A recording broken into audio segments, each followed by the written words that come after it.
السلام علیکم ورحمۃ اللہ وبرکاتہ۔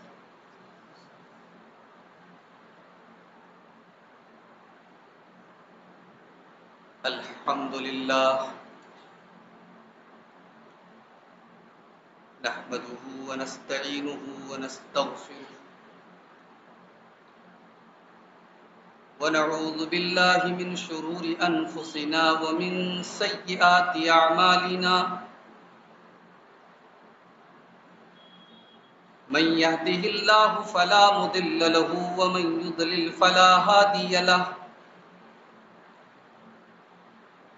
وأشهد أن لا إله إلا الله وحده لا شريك له، وأشهد أن محمدا عبده ورسوله، يا أيها الذين آمنوا اتقوا الله حق تقاته ولا تموتن إلا وأنتم مسلمون، يا أيها الناس اتقوا ربكم الذي خلقكم من نفس واحدة وخلق منها زوجها وبث منهما رجالا كثيرا ونساء، واتقوا الله الذي تساءلون به والأرحام إن الله كان عليكم رقيبا، يا أيها الذين آمنوا اتقوا الله وقولوا قولا سديدا يصلح لكم أعمالكم ويغفر لكم ذنوبكم، ومن يطع الله ورسوله فقد فاز فوزا عظيما، أما بعد فإن خير الحديث كتاب الله، وخير الهدي هدي محمد صلى الله عليه وسلم، وشر الأمور محدثاتها وكل محدثة بدعة وكل بدعة ضلالة وكل ضلالة في النار۔ اعوذ باللہ من الشیطان الرجیم، بسم اللہ الرحمن الرحیم۔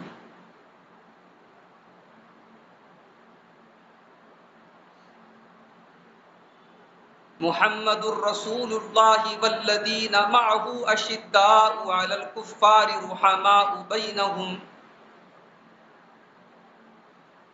تراہم رکعا سجدا یبتغون فضلا من اللہ ورضوانا، سیماہم فی وجوہہم من اثر السجود۔ صدر محترم، علماء کرام، محترم بزرگوں، نوجوان ساتھیوں، پردہ نشین ماں اور بہنوں، کافی عرصے کے بعد مسجد اہل حدیث اشفاق نگر میں آج یہ دینی پروگرام منعقد ہوا۔ ابھی آپ نے عظمت اہل بیت کے موضوع پر بڑی جامع تقریر سماعت کی ہمارے بڑے عزیز دوست شیخ ظفر نعمان مکی حفظہ اللہ سے۔ مجھے جو موضوع دیا گیا ہے وہ ہے عظمت صحابہ۔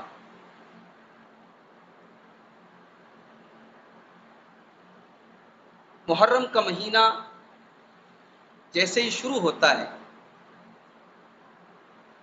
ایک طبقہ بہت ساری خرافات انجام دیتا ہے اور ٹائٹل لگاتا ہے اہل بیت کی محبت۔ اگر معاملہ صرف اتنا ہی ہوتا کہ چلو بھائی وہ خرافات کر رہے ہیں، وہ الٹے سیدھے کام کر رہے ہیں، اگر معاملہ صرف یہیں تک ہوتا تو شاید اتنی تکلیف نہ ہو۔ تکلیف کی بات یہ، درد کی بات یہ کہ اہل بیت کی محبت کا نام لے کر، اس کا لیبل لگا کر، اس کا ٹائٹل لگا کر، کبھی تو اشارے کی نائمی اور کبھی کھلم کھلا ان لوگوں کو برا بلا کہا جاتا ہے، ان نفوس قدسیہ کی شان میں گستاخی کی جاتی ہے اس مقدس جماعت پر حملے کیے جاتے ہیں جس کی تعریف سے، جس کی مدح و ستائش سے قرآن بھرا پڑا ہے۔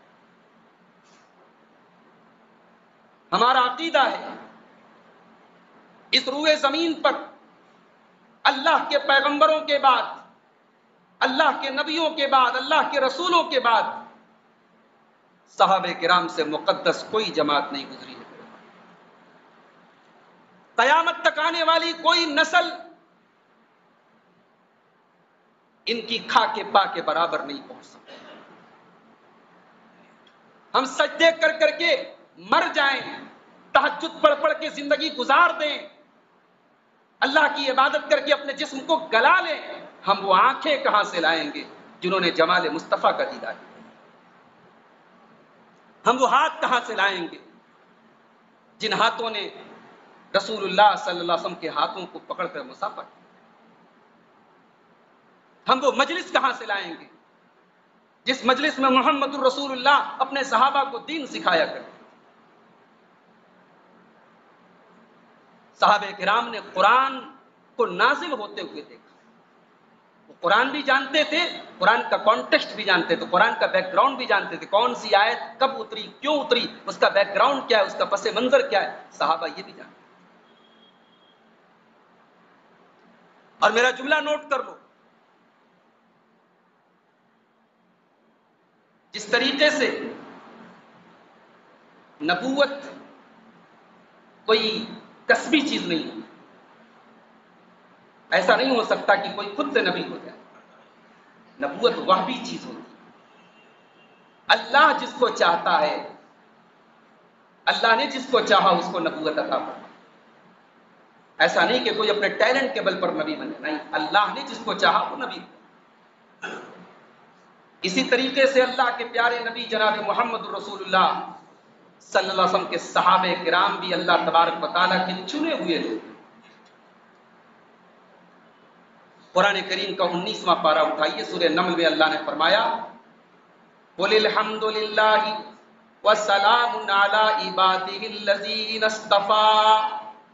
اے نبی آپ کہیے تمام تعریفیں اللہ کے لیے ہیں اور سلام ہو اللہ کے ان بندوں پر جن کو اللہ نے چن لیا۔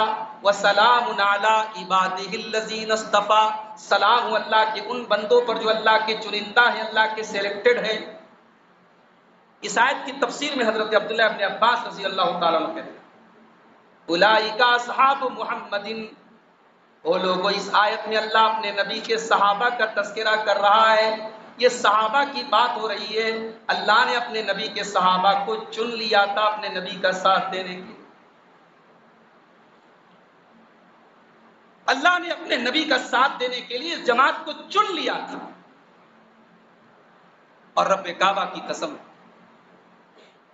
چونکہ یہ انسان کا سلیکشن، یہ اللہ کا سلیکشن، اس لیے دین کے لیے، رسول اللہ کے لیے، اللہ کے دین کے لیے، اللہ کے کلمے کے لیے اس جماعت نے جو قربانیاں دی ہیں، ان قربانیوں کی کوئی نظیر نہیں پیش کر سکتا۔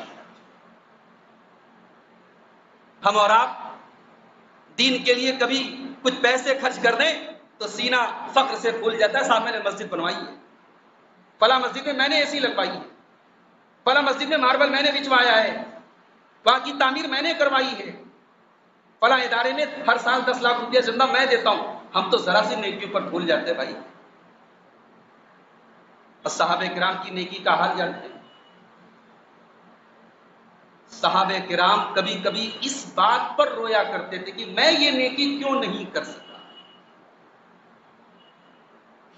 غزوہ تبوک کا موقع ہے، اسلام کی تاریخ کی یہ بڑی عجیب و غریب جنگ ہے، بڑا عجیب و غریب یہ غزوہ ہے۔ گرمی کا موسم ہے، مئی جون کا مہینہ ہے، کھجوروں کے پکنے کا ٹائم ہے۔ مدینہ سے 700 کلومیٹر کا لمبا سفر کرنا ہے، دوسرے ملک کی فوج سے مقابلہ کرنا ہے، رومی فوجوں سے مقابلہ کرنا ہے، دنیا کی سپر پاور سے مقابلہ کرنا ہے۔ مسلمانوں کے پاس تعداد بھی کم ہے اور جنگ میں لڑنے کے لیے آلات حرب بھی ان کے پاس بہت کم ہے، سواریاں بھی کم ہیں، موسم بھی مناسب نہیں ہے، حالات بھی ٹھیک نہیں ہیں، لیکن اللہ کا حکم آتا ہے، اللہ کے پیارے نبی اپنے صحابہ کے درمیان اعلان کرتے ہیں کہ وہ میرے صحابہ، ہمیں اس غزوے کے لیے کوچ کرنا ہے، ہمیں جانا ہے، حالات ناسازگار ہونے کے باوجود ہمیں جانا ہے، موسم گرم ہونے کے باوجود ہمیں جانا ہے۔ آپ نے اپنے صحابہ کے درمیان اعلان کیا، من جہز جیش العسرہ فلہ الجنہ، اس لشکر کی تیاری میں آپ اپنا اپنا سپورٹ کریں، اپنا اپنا کنٹریبیوشن کریں، میں آپ کو جنت کی گارنٹی دیتا ہوں۔ صحابہ کرام میں تاجر لوگ بھی تھے، عبد الرحمن بن عوف جیسے کروڑ پتی لوگ بھی تھے، اور صحابہ کرام میں محنت مزدوری کرنے والے، روز کنواں کھودنے والے، روز پانی پینے والے لوگ بھی تھے۔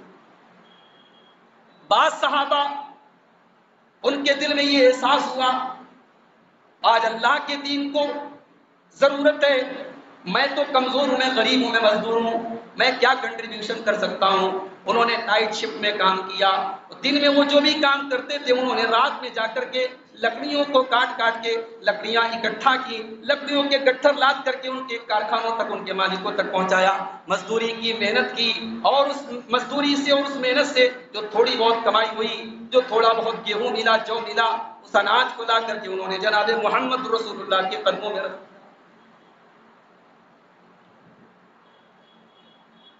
منافقین نے مذاق اڑایا کہ صاحب یہ دیکھو، یہ ایک مٹھی جو لے کر کے آئے اسلام کی مدد کرنے۔ اللہ کے پیارے نبی نے فرمایا، لا تسبوا اصحابی فلو ان احدکم انفق مثل احد ذهبا ما بلغ مد احدهم ولا نصیفا۔ او میرے صحابہ پر کیچڑ اچھالنے والوں، تم بہت پہاڑ کے برابر بھی اگر سونا خرچ کر دو، میرے ان غریب صحابہ نے اگر اللہ کی راہ میں ایک مٹھی جو دیا ہے، آدھا مٹھی جو دیا ہے، تم بہت پہاڑ کے برابر سونا خرچ کر کے بھی ان کے مقام کو نہیں پہنچ سکتے۔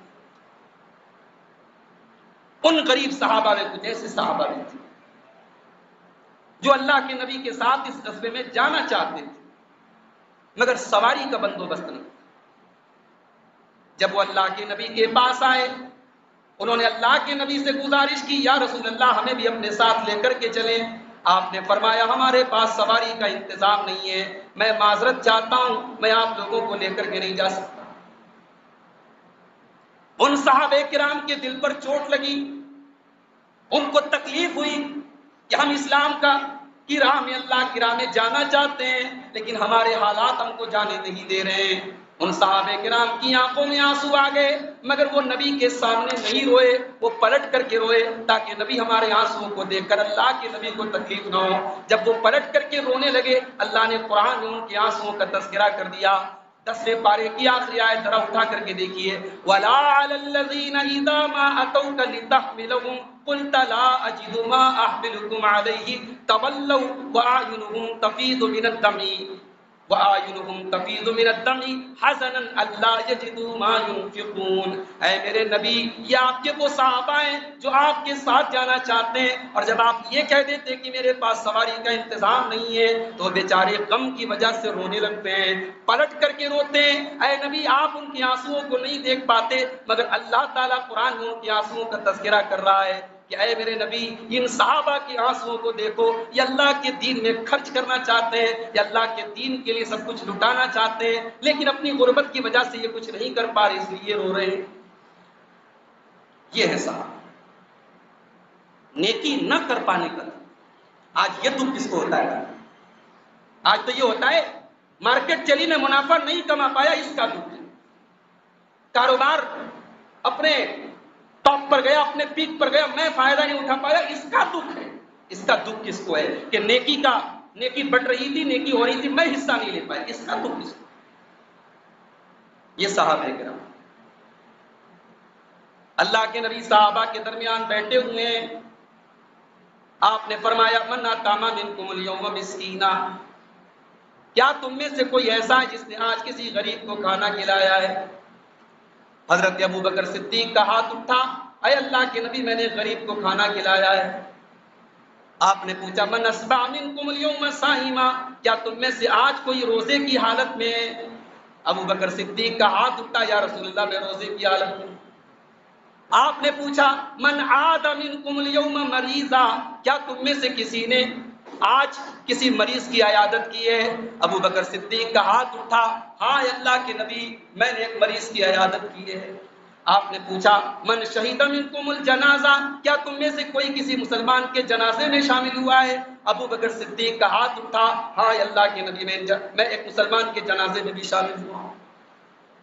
نیکیوں کا تذکرہ اللہ کے پیارے نبی کرتے چلے گئے، ابو بکر صدیق رضی اللہ تعالیٰ عنہ کا ہاتھ اٹھا۔ اللہ کے پیارے نبی نے فرمایا یہ تمام نیکیاں اگر کسی ایک انسان کے اندر اکٹھا ہو جائیں وہ تو جنت کے جس دروازے سے چاہے وہ جنت کا۔ یہ صحابہ کرام، ان کے درمیان کمپٹیشن ہوتا تھا، مقابلہ ہوتا تھا، کس بات کے؟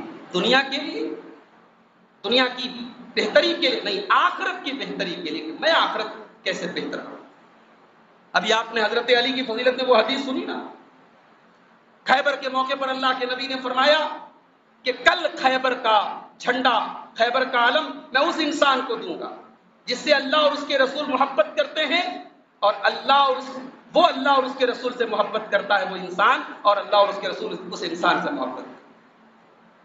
حضرت عمر کہتے ہیں پوری زندگی کبھی عہدے کی طلب میرے دل میں نہیں کرتا، لیکن آج جب نبی نے یہ جملہ کہا کہ کل خیبر کا علم اور خیبر کا جھنڈا میں ایسے انسان کے ہاتھ میں دوں گا، حضرت عمر کہتے ہیں میرے دل میں تمنا پیدا ہوئی اے کاش کل یہ جھنڈا میرے ہاتھ۔ اور رات بھر صحابہ کرام، بھئی یہودیوں سے مقابلہ کرنا تھا، یہودی بڑی شاطر قوم تھی، بڑے ہتھیاروں سے لیس قوم تھی اس وقت کی۔ صحابہ کرام رات بھر جنگ کی پلاننگ نہیں کرتے رہے، دشمن کا مقابلہ کیسے کر رہے ہیں یہ ٹینشن نہیں ہے۔ بخاری کے الفاظ ہیں صحابہ کو ٹینشن کیا ہے؟ یذوقون لیلتہم، صحابہ رات بھر یہ سوچتے رہے یہ جھنڈا کس کو، یہ اعزاز کس کو ملے گا، یہ آنر کس کو ملے گا۔ اللہ کے نبی نے اتنا بڑا اعزاز دینے کی بات کہی ہے کہ جھنڈا اس کو ملے گا جس سے اللہ اور اس کے رسول محبت۔ تو صحابہ تو وہ تھے میرے بھائی۔ غزوہ تبوک کا موقع ہے، حضرت ابو بکر صدیق رضی اللہ تعالیٰ عنہ کے بارے میں صحابہ بھی جانتے تھے، وہ نیکی کے معاملے میں ہمیشہ آگے آگے رہتے تھے۔ حضرت عمر نے کہا پہلی بار میرے دل میں خیال آیا کہ آج میں ابو بکر صدیق سے آگے نکلوں۔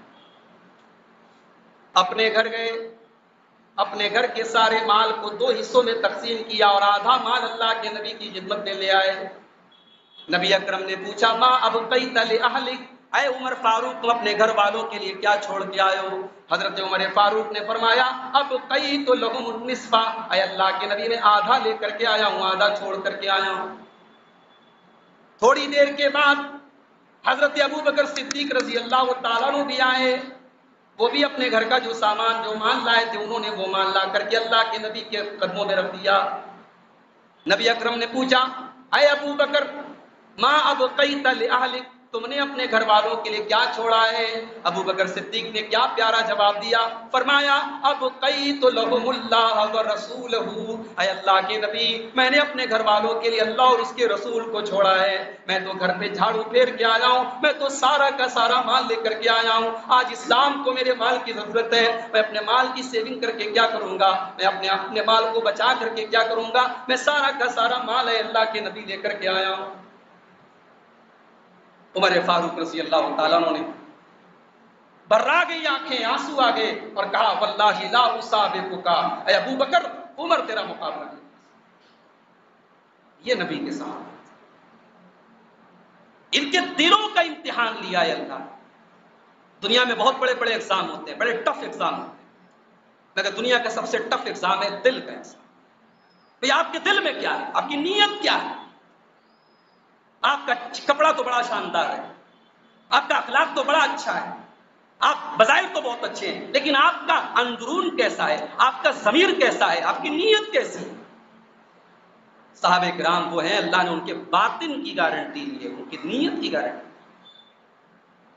اولئک الذین امتحن اللہ قلوبہم للتقوی، میرے نبی کے صحابہ وہ لوگ ہیں جن کے دلوں کا میں نے امتحان لے لیا ہے، ان کے دل میں اللہ کا کتنا تقویٰ ہے، اللہ کا کتنا ڈر ہے، میں امتحان لے چکا ہوں۔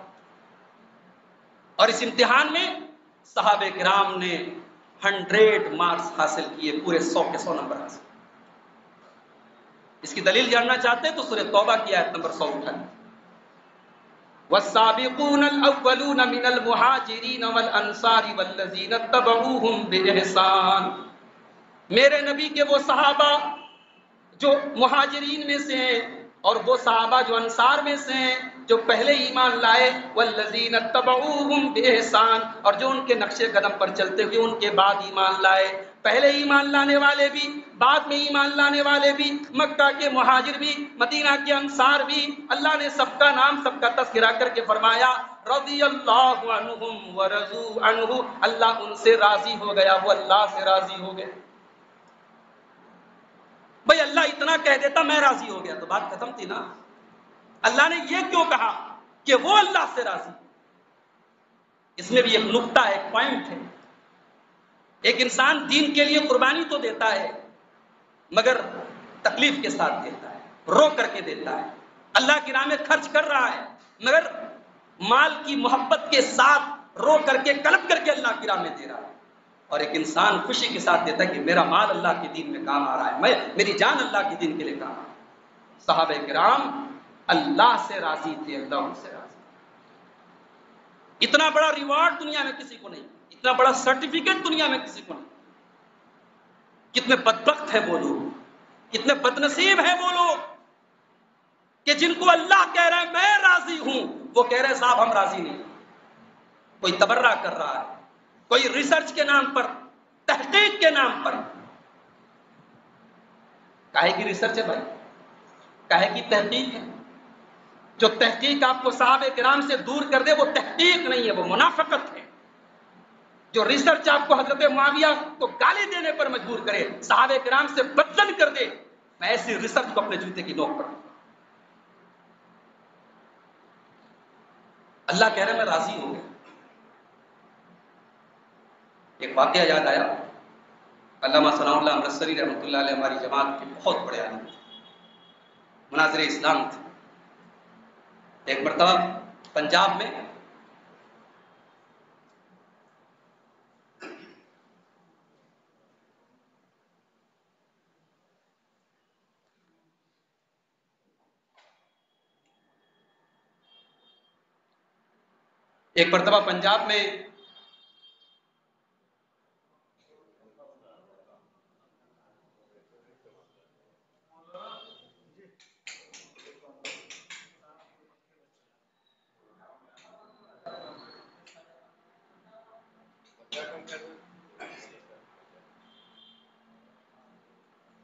پنجاب کی کسی گاؤں میں مولانا ثناء اللہ امرتسری کا مناظرہ تھا شیعہ مسلک کے لوگوں سے۔ مناظرے کا ٹاپک تھا حضرت ابوبکر اور عمر مسلمان ہیں کہ نہیں، ان کے اسلام اور ایمان پر مناظرہ۔ علامہ ثناء اللہ امرتسری جب اس علاقے کے اس گاؤں کے اسٹیشن پر اترے تو جو لوگ ان کو ریسیو کرنے آئے تھے وہاں کی جماعت اہل حدیث کے افراد، انہوں نے دیکھا کہ مولانا کی داڑھی آنسوؤں سے بھیگی اور مولانا زارو پتار ہو اور راستے پر روتے چلے جا رہے۔ پوچھا حضرت آپ رو کیوں رہے؟ آپ کو مناظرہ کرنے جانا ہے، حق بات پیش کرنا ہے، باطل کا جواب دینا ہے، آپ رو کیوں رہے؟ مولانا ثناء اللہ امرتسری نے کہا رونا اس بات پر آ رہا ہے کہ جن ہستیوں کی قربانیوں سے اسلام ہم تک پہنچا، آج ہم بد نصیبوں کو ان کو مسلمان ثابت کرنا پڑا، آج ان کا اسلام ہمیں ثابت کرنا پڑا۔ یہ ہماری بد نصیبی ہے، یہ ہماری شامت ہے۔ میرے بھائیوں، محرم جیسا مہینہ، اسلامی سال کا پہلا مہینہ، 4 حرمت والے مہینوں میں سے ایک مہینہ، اس مہینے میں کسی کی زبان صحابہ کرام کے بارے میں بے لگام ہوئی، کتنی بڑی بد نصیبی کی بات۔ جن مہینوں میں اپنی جان پر ظلم کرنے سے اللہ نے منع کیا، جن مہینوں میں گناہوں سے بچنے سے منع کیا گیا، ان مہینوں میں صحابہ کرام پر کچھ لوگ بھونکے، ان پر کیچڑ اچھالے، اس سے بڑھ کے بد نصیبی کیا ہو سکتی؟ صحابہ کرام کون لوگ ہیں؟ قرآن کریم کی ایک آیت میں نے آپ کے سامنے پڑھی تھی، سورہ فتح کی آخری آیت۔ میں چاہتا ہوں کہ اسی آیت کے متعلق چند باتیں کر کے میں اپنی بات کروں۔ محمد الرسول اللہ، محمد اللہ کے رسول ہیں، والذین معه اشداء علی الکفار، اور جو آپ کے ساتھی ہیں وہ اللہ کے دشمنوں کے لیے بہت سخت ہیں، رحماء بینہم، اور آپس میں بہت رحم دل ہیں۔ یہ عجیب بات ہے، اس کو کہتے ہیں ہندی میں ویرودھا بھاس۔ ایک ہی انسان کے دو پہلو، صحابہ کرام سخت بھی ہیں، صحابہ کرام نرم بھی ہیں، اللہ کے دشمنوں کے لیے سخت ہیں اور اللہ کے مومن بندوں کے لیے نرم ہیں۔ ہو حلقہ یاراں تو بریشم کی طرح نرم، اور رسم حق و باطل ہو تو فولاد ہے۔ صحابہ ایسے آپس میں اتنے رحم دل ہیں، اتنے نرم دل ہیں۔ مدینہ کے انصاریوں نے مکہ کے مہاجروں کے لیے اپنے گھر کے دروازے نہیں، اپنے دل کے دروازے کھول دیے۔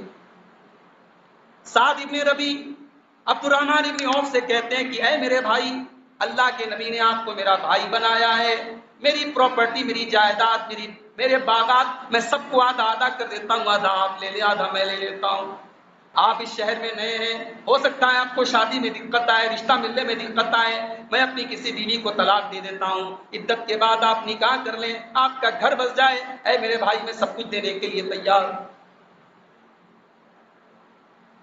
یہ محبت ہے اپنے، اور دشمن جب سامنے آ جائے میدان جنگ میں تو اپنے خاندان کے لوگوں کے خلاف انہوں نے تلوار اٹھائی ہے، کیونکہ وہ اسلام کا دشمن ہے، وہ اللہ کے رسول کا دشمن ہے۔ اشداء علی الکفار رحماء تراہم رکعا سجدا یبتغون فضلا من اللہ ورضوانا، اور میرے نبی کے صحابہ کو تم جب بھی دیکھو گے یا تو تمہیں رکوع کی حالت میں نظر آئیں گے یا تمہیں سجدے کی حالت میں نظر آئیں گے۔ اتنے بڑے عبادت گزار ہیں، اتنے بڑے پرہیزگار ہیں، وہ یا تو تمہیں رکوع کی حالت میں نظر آئیں گے یا تو تمہیں سجدے کی حالت میں نظر آئیں گے، مگر ان کے رکوع اور سجدے دکھاوے والے نہیں ہیں، ریاکاری والے نہیں ہیں، نمائش والے نہیں ہیں۔ یبتغون فضلا من اللہ ورضوانا، وہ اس لیے سجدہ کر رہے ہیں، وہ اس لیے رکوع کر رہے ہیں کہ وہ اللہ کے فضل کے طالب ہیں، وہ اللہ کی رضا کے طالب ہیں، وہ اللہ کو راضی کرنا چاہتے ہیں، وہ اللہ کو خوش کرنا چاہتے ہیں۔ سیماہم فی وجوہہم من اثر السجود، ان کی پیشانیاں سجدے کے نشان سے روشن ہیں، ان کا چہرہ دیکھ کر کے پتہ لگ جاتا ہے یہ راتوں کو اللہ کی بارگاہ میں عبادت کرنے والے لوگ ہیں۔ جب بیت المقدس کو فتح کرنے کے لیے مسلمانوں کی فوج پہنچی تو بیت المقدس کے پادریوں نے، بیت المقدس کے راہبوں نے ان کے چہرے دیکھ کر کے فرمایا، ان کے چہرے دیکھ کر کے کہا کہ ہم نے حواریوں کے بارے میں جو انجیل میں پڑھا ہے، اللہ کی قسم یہ حواریوں سے بہتر یہ لوگ معلوم ہوتے۔ ان کا چہرہ بتا دیتا کہ یہ وہ لوگ ہیں جن کے دل میں کوئی چور نہیں، جن کا ظاہر اور باطن یکساں ہیں، یہ اللہ والے لوگ ہیں۔ یہ دیکھ اللہ نے کہا ان کا ذکر صرف قرآن میں نہیں ہے، ذالک مثلہم فی التوراۃ ومثلہم فی الانجیل، ان کا ذکر تم کو تورات میں بھی ملے گا، ان کا ذکر تم کو انجیل میں بھی ملے گا۔ کزرع اخرج شطأہ فآزرہ فاستغلظ فاستوى علی سوقہ، ان کی مثال تو اس کھیتی کے دانے کی طرح ہے جس کی کوپلیں زمین سے نکلتی ہیں، پھر وہ دھیرے دھیرے موٹی ہو جاتی ہیں، پھر وہ اپنے تنے پر کھڑی ہو جاتی ہے۔ یعجب الزراع، اور کھیتی کرنے والے کاشتکار اس کو دیکھ کر کے خوش ہو جاتے ہیں۔ لیغیظ بہم الکفار، اور اللہ کے دشمن اس پودے کو دیکھ کر کے غضبناک ہو جاتے ہیں، اس پودے کو، اس مضبوط تناور درخت کو دیکھ کر کے اللہ کے دشمن غضبناک ہو جاتے ہیں۔ یعنی اللہ تبارک و تعالیٰ اس آیت کریمہ میں اپنے نبی کے صحابہ کو اس درخت سے تشبیہ دے کر کے یہ بتانا چاہ رہا ہے کہ اسلام کے جس درخت کو میرے نبی جناب محمد رسول اللہ صلی اللہ علیہ وسلم نے لگایا ہے، اس پودے کو اپنے خون جگر سے سینچنے والے میرے نبی کے صحابہ کرام کون ہو؟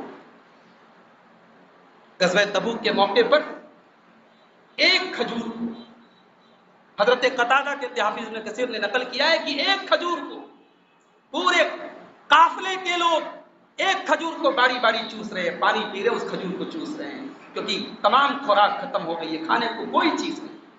حالات یہاں تک پہنچے جب کھجوریں بھی ختم ہو گئیں تو سواری کے اونٹوں کو اب کوئی چارہ نہیں بچا، تو ان اونٹوں کو ذبح کر کے ان کو کاٹ کر کے کھانا۔ لمبا سفر ہے، کھانے پینے کی صحابہ کرام نے کیسی کیسی تربیت اٹھائی۔ اور ایک بات اور یاد رکھیے، صحابہ کرام کا وجود اس امت کے لیے سیکیورٹی تھا۔ جب تک صحابہ تھے تب تک فتنے نہیں پیدا ہوئے، بدعات نہیں پیدا ہوئی. صحابہ کے بعد کی جنریشن آئی تو فتنے پیدا ہوئے. صحابہ کرام اس امت کے لیے پروٹیکشن تھے، سیکیورٹی تھے. اللہ کے پیارے نبی صلی اللہ علیہ وسلم فرماتے ہیں، صحیح مسلم کی روایت ہے، النجوم امنۃ للسماء، ستارے آسمان کے لیے پروٹیکشن ہے، سیکیورٹی ہے. فاذا ذهبت النجوم، جس دن ستارے چلے جائیں گے، اتى السماء ما توعد، تو آسمان کے اوپر وہ مصیبتیں آ جائیں گی جس کا آسمان سے وعدہ کیا گیا ہے. یعنی قیامت آ جائے گی، جس دن ستارے چلے جائیں گے قیامت آ جائے گی. وَأَنَا أَمَنَةٌ لِأَصْحَابِي، اور میں اپنی امت کے لیے سیکیورٹی ہوں. فَإِذَا ذَهَبْتُ، جب میں چلا جاؤں گا، أَتَىٰ أُمَّتِي مَا يُوعَدُونَ، تو میری امت کے اوپر وہ آزمائشیں آئیں گی جن کا ان سے وعدہ کیا جاتا ہے. وَأَصْحَابِي أَمَنَةٌ لِأُمَّتِي، اور میرے صحابہ میری امت کے لیے سیکیورٹی ہیں. فَإِذَا ذَهَبَ أَصْحَابِي، جب میرے صحابہ چلے جائیں گے، أَتَىٰ أُمَّتِي مَا يُوعَدُونَ، تو میری امت کے اوپر وہ مصیبتیں آئیں گی جن کا ان سے وعدہ کیا گیا ہے. صحابہ کرام کے جانے کے بعد، صحابہ کرام کی جنریشن کے بعد دنیا بھر کی آزمائشیں، بدعتیں، فتنے، خلق قرآن کا فتنہ، خوارج کا فتنہ، روافض کا فتنہ، اور تقدیر کے انکار کا فتنہ، اللہ کی صفات کا انکار کا فتنہ. یہ دنیا بھر کے فرقے کب پیدا ہوئے؟ جب صحابہ کرام کا دور ختم. اور یہاں ایک بڑے پوائنٹ کی بات آپ کو بتا رہا ہوں، صحابہ کے تعلق سے یہ بات بھی آپ یاد رکھیں کہ ہم قرآن و حدیث کو یقیناً مانتے ہیں، مگر قرآن و حدیث کو ماننے کے لیے جو منہج ہم اپناتے ہیں وہ صحابہ کا.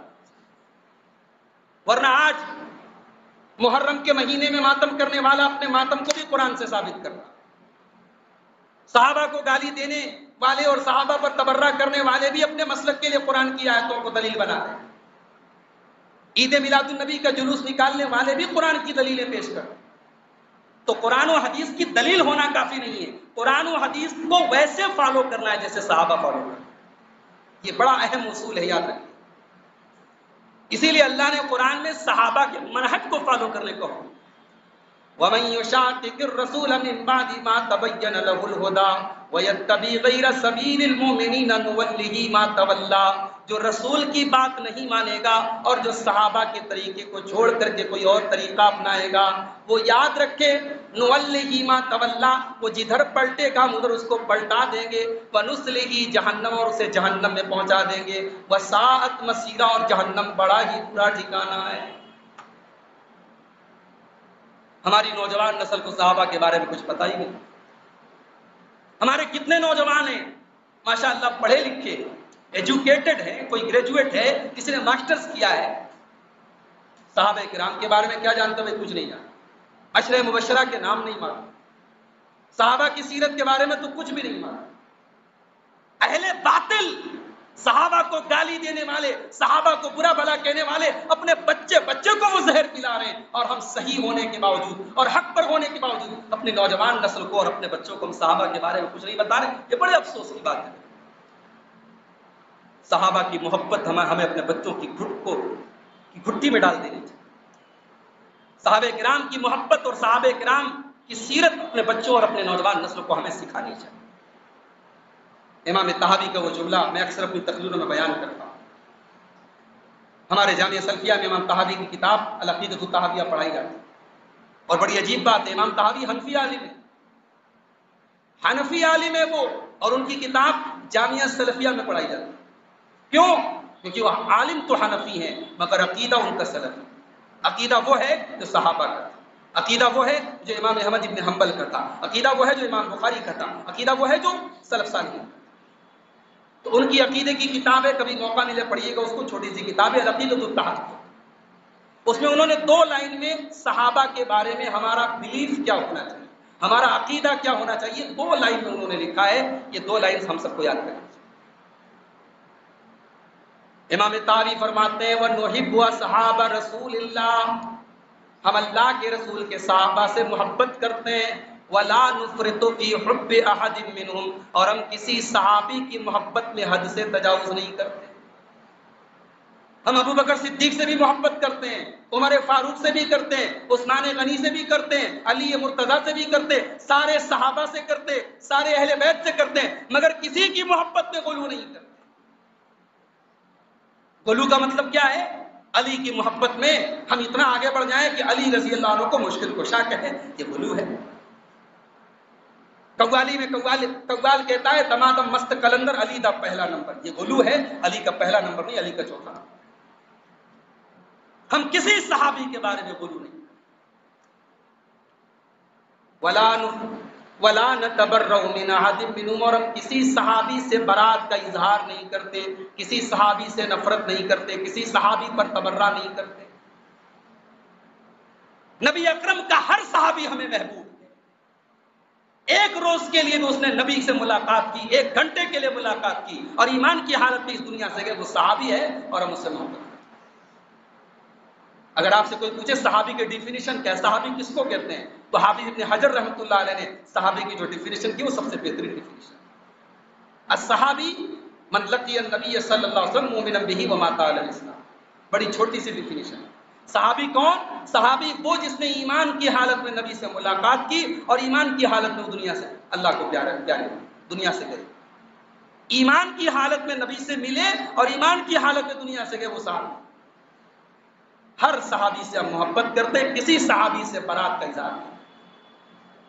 ابھی محرم کے پہلے کے مہینے میں ایک مہینہ ذی الحجہ کا مہینہ تھا، ذی الحجہ کی 18 تاریخ کو ایک طبقہ عید غدیر مناتا ہے۔ اب یہ الگ اسٹوری ہے، 18 ذی الحجہ کو عثمان غنی کی شہادت کا دن ہے، اس طرف مت جائیے بھائی، عید غدیر کیوں منائی جاتی ہے؟ میں دیر میں آیا تھا، شاید ہمارے شیخ ظفر نعمان صاحب نے وہ حدیث بھی آپ کے سامنے پڑھی ہو۔ بھائی غدیر خم میں اللہ کے نبی نے خطبہ دیا، مسئلہ یہ تھا کہ اللہ کے نبی نے حضرت علی کو بحرین کا گورنر بنا کر کے بھیجا تھا، وہاں انہوں نے بحرین میں کچھ مال غنیمت وغیرہ، کچھ زکوٰۃ کا مال وغیرہ تقسیم کیا، کچھ لوگوں کو حضرت علی سے شکایت ہو گئی، ان لوگوں نے آ کر کے اللہ کے رسول صلی اللہ علیہ وسلم سے حضرت علی کی کمپلینٹ۔ اللہ کے نبی اس وقت حج کر رہے تھے، جب آپ حج سے واپس لوٹنے لگے مدینہ کی طرف تو راستے میں ایک تالاب تھا جس کا نام تھا خم، غدیر کے معنی تالاب ہوتا ہے اور اس تالاب کا نام تھا خم، تو اس جگہ کا نام پڑ گیا غدیر خم، وہاں اللہ کے نبی نے خطبہ دیا۔ اس خطبے میں آپ نے حضرت علی کے بارے میں لوگوں کو بتایا کہ علی سے کسی طریقے کا بغض مت کرو، علی میرے محبوب ہے، تم بھی ان سے محبت کرو۔ اسی موقع پر آپ نے یہ بھی کہا کہ میں اپنے اہل بیت کو بھی تمہارے درمیان چھوڑ کے جا رہا ہوں، میرے اہل بیت کے بارے میں اللہ سے ڈرتے رہے۔ اب ہمارے بھائیوں نے اتنی سی بات کو بڑھا کے کیا کر دیا کہ اللہ کے نبی نے حضرت علی کی خلافت کا اعلان کیا تھا اس موقع پر، اور علی کا ہاتھ پکڑ کے کہا تھا علی میرا وصی ہے اور میرے بعد علی میرا خلیفہ ہے، اور کہا کہ نبی کے انتقال کے بعد صحابہ، نبی سے اس ایگریمنٹ کو کرنے کے بعد صحابہ پلٹ گئے، پھر گئے، سارے صحابہ نعوذ باللہ مرتد ہو گئے اور انہوں نے علی کی جگہ کس کو خلیفہ بنا دیا؟ ابو بکر صدیق کو خلیفہ۔ ارے بھائی کہانی گڑھنے کے پہلے بھی کچھ کہتے ہیں نا، جھوٹ کے پیر نہیں ہوتے، کہتے ہیں نقل کے لیے بھی عقل چاہیے، انسان کو جھوٹ بھی بولے تو پلاننگ کر کے بولے نا۔ آپ کہہ رہے ہو کہ اللہ کے نبی نے حضرت علی کی خلافت کا اعلان کیا غدیر خم میں، میں کہتا ہوں غدیر خم میں 200-250 لوگ آپ کے ساتھ، اگر علی کی خلافت کا اعلان کرنا ہی تھا تو اس کا سب سے بہترین موقع حجۃ الوداع کا موقع تھا، 1.25 لاکھ اور 1.5 لاکھ کا مجمع تھا، عرفات کا میدان تھا، اس عرفات کے میدان میں اپنی فائنل اسپیچ میں، اپنی آخری اسپیچ میں نبی نے کہیں علی کی خلافت کا اعلان نہیں کیا۔ خلافت کا اعلان کہاں کیا؟ ایک گمنام جگہ پر 200-250 لوگوں کے بیچ میں کیا۔ کیسا مذاق کرتے ہو میرے صحابہ پر تبرہ کرنے کے لیے اور صحابہ پر جھوٹ باندھنے کے لیے یہ قصے اور کہانیاں تم نے گڑھ کے رکھی۔ ارے ہمیں تو علی بھی پیارے ہیں، ہمیں تو ابو بکر بھی پیارے ہیں، ہمیں تو اہل بیت بھی پیارے ہیں، ہمیں صحابہ بھی پیارے ہیں، اور ہمارا رشتہ ان سے کیا ہے؟ ہمارا ان سے رشتہ ایمان کا رشتہ ہے۔ ہم اہل بیت سے محبت کرتے اس لیے کرتے ہیں کیونکہ نبی نے محبت کرنے کا حکم دیا، اور ہم صحابہ سے اس لیے محبت کرتے ہیں کیونکہ نبی نے ان سے محبت کرنے کا حکم دیا۔ اور کل انشاءاللہ، کل قیامت کے دن ہمارے دونوں ہاتھ میں لڈو ہوں گے، اللہ پوچھے گا تم نے میرے نبی کے صحابہ سے محبت کی؟ ہم کہیں گے یقیناً کی، بے شک۔ اللہ پوچھے گا میرے نبی کے اہل بیت سے محبت کی؟ ہم کہیں گے یقیناً۔ ہمیں نہ اہل بیت سے بغض ہے نہ صحابہ سے۔ روئیں گے وہ، تڑپیں گے وہ، پچھتائیں گے وہ جنہوں نے صحابہ سے محبت کی تو اہل بیت کو چھوڑ دیا، اہل بیت سے محبت کی تو صحابہ کو چھوڑ دیا۔ امت میں 2 گمراہ فرقے ہوئے، ایک روافض کا فرقہ، ایک نواسب کا فرقہ۔ روافظ نے اہل بیت کی محبت کے نام پر صحابہ کو برا بھلا کہا، نواسب نے صحابہ کی محبت کے نام پر اہل بیت کو برا بھلا کہا، اور ہم جس منہج پر ہیں، جو اہل سنت والجماعت کا منہج ہے، جو سلف صالحین کا منہج ہے، جو اہل الحدیث کا منہج ہے، جو صحیح منہج ہے، وہ یہ ہے کہ ہم صحابہ سے بھی محبت کرتے ہیں اور اہل بیت سے بھی محبت کرتے ہیں۔ تو امام طحاوی کا جملہ نوٹ کر لو، امام طحاوی کہتے ہیں وَلَا نَتَبَرَّأُ مِنْ أَحَدٍ مِّنْهُمْ، ہم کسی صحابی پر تبرہ نہیں کرتے۔ اور سنو وَنُبْغِضُ مَنْ يُبْغِضُهُمْ وَبِغَيْرِ الْخَيْرِ يَذْكُرُهُمْ، ہم ان سے بغض رکھتے ہیں جو صحابہ سے بغض رکھتے ہیں۔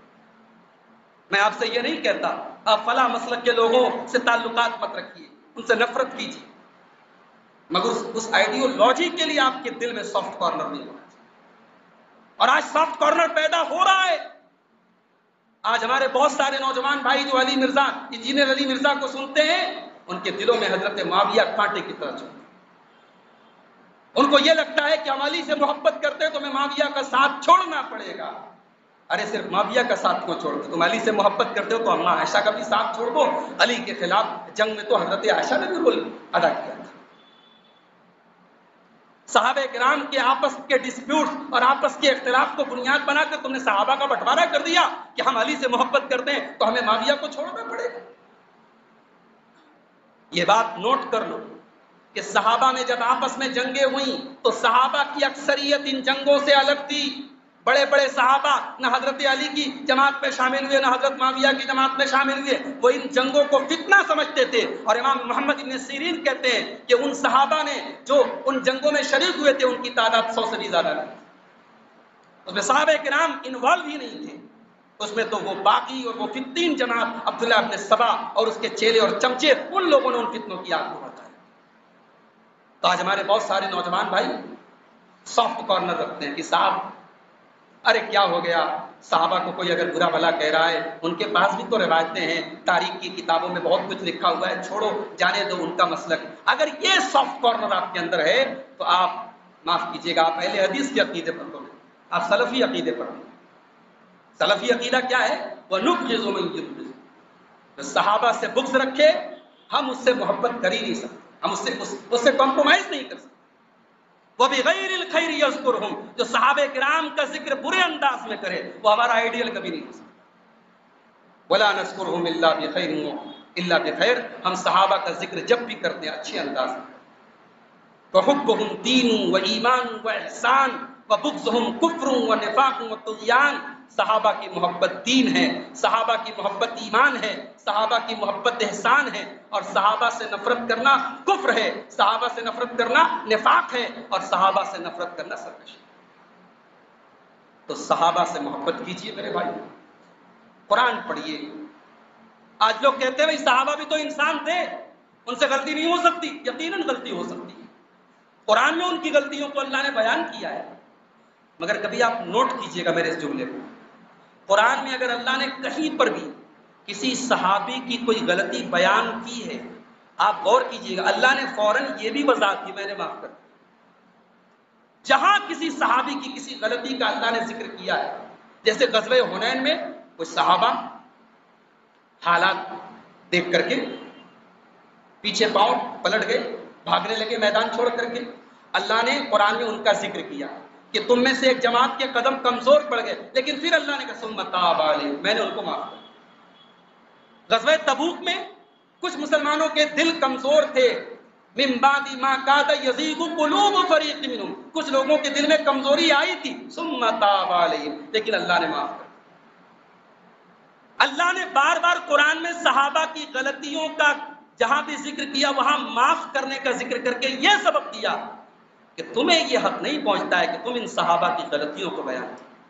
یہ وہ لوگ ہیں جن کی غلطی کو میں معاف کر چکا ہوں، یہ معاف کیے جا چکے لوگ ہیں، تمہیں کوئی حق نہیں، تم سر سے پیر تک گناہوں میں لت پت لوگ، تم صحابہ کرام پر کیچڑ اچھالے، تمہاری یہ مجال ہے، تمہاری یہ حیثیت ہے، تمہاری یہ اوقات ہے، تم صحابہ کرام پر انگلی اٹھاؤ گے۔ انسان آج کے حالات پر صحابہ کے حالات کو قیاس کرے، آج انسان سوچتا ہے جیسے آج کرسی کے لیے جوڑ توڑ ہوتا ہے، صحابہ جوڑ توڑ کرتے تھے، نعوذ باللہ۔ صحابہ کرسی کے لالچی ہو سکتے ہیں، صحابہ حکومت کے لالچی ہو سکتے ہیں، ارے انہوں نے تو دنیا کی حکومتوں کی آنکھوں میں آنکھیں ڈال کر کے اسلام کا پیغام پہنچایا۔ ایک آخری بات بیان کر کے بات ختم کرواؤں، 11 بجے۔ رستم کا دربار ہے، اس زمانے کی سپر پاور ہے ایران، ایران کے بادشاہ کا کمانڈر ہے رستم۔ رستم نے اپنے دربار میں مسلمانوں سے کہا کہ اپنے کسی امیر کو، اپنے کسی ایمبیسڈر کو بھیجو۔ حضرت ربیع بن عامر رضی اللہ تعالیٰ عنہ رستم کے دربار میں، حافظ ابن کثیر نقل کرتے ہیں البدایہ والنہایہ میں، رستم نے اپنے دربار کو بڑا بہترین سجایا تھا، بہترین کارپیٹ بچھایا تھا، بڑے اچھے قسم کے فانوس لگائے تھے، پورے دربار کو بہت ڈیکوریٹ کیا تھا۔ اس کو دکھانا تھا کہ دیکھو ہم کتنی بڑی سپر پاور ہیں، ہمارا دربار کیسا ہے، ہماری دولت کیسی ہے، تم ذرا دیکھو۔ حضرت ربیع بن عامر رضی اللہ تعالیٰ عنہ آرمر ڈریس میں، سپاہی کے لباس میں، گھوڑے پر سوار ہو کر کے پہنچے، گھوڑے سے اترے، نیزہ ہاتھ میں ہے، نیزے کی انی کو قالین، اس قیمتی قالین کے اوپر چبھوتے ہوئے، اس کے ڈیزائن پر اپنے نیزے کو گرا کر کے اس کو چبھوتے ہوئے رستم کے سامنے جا کر، رستم حیران ہے کہ یہ کون سی مخلوق آ گئی، میرے بہترین کارپیٹ کی اس کو کوئی پرواہ نہیں، میرے جھاڑ اور فانوس نے اس کی آنکھوں میں کوئی حیرت نہیں ڈالا، اس کو کوئی فرق نہیں پڑا، یہ کون ہے، کہاں سے آیا ہے۔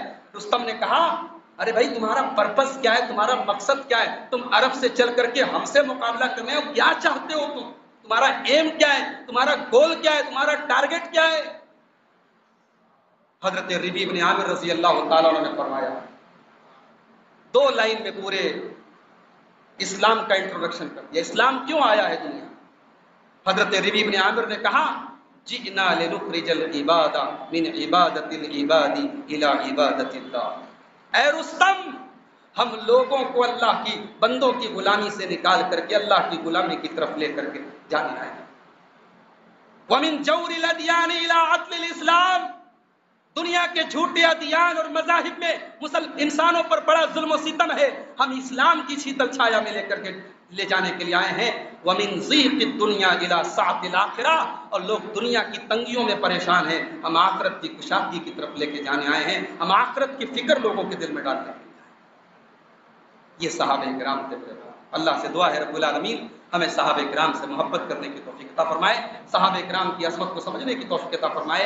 ہمارے نوجوان بھائیوں کو میں گزارش بھی کروں گا کہ کتابیں پڑھیے اور مستند علماء کے بیانات سنیے، صحابہ کی سیرت کے بارے میں جانیے، یہ آپ کی زندگیوں پر اس کا اثر پڑے گا انشاءاللہ، آپ کے کیریکٹر پر اثر پڑے گا، آپ کے اندر دین کی محبت پیدا ہوگی، آپ کو اپنی حیثیت پتہ لگے گی۔